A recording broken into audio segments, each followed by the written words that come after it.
You are looking at Julian's pronunciation guide, where we look at how to pronounce better some of the most mispronounced words in the world, like this other curious word. But how do you say what you're looking for today?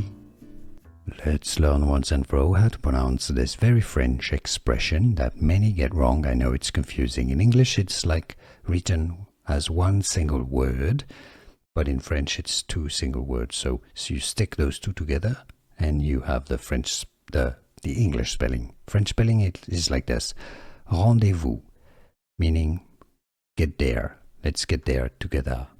Rendezvous is the French pronunciation. Rendezvous. In English, rendezvous. Rendezvous. English pronunciation, rendezvous. In French, rendezvous. Here are more videos on how to pronounce more confusing words and names too many mispronounced. Like this video if you found it useful. I appreciate your support. I'll see you soon, and thanks for watching.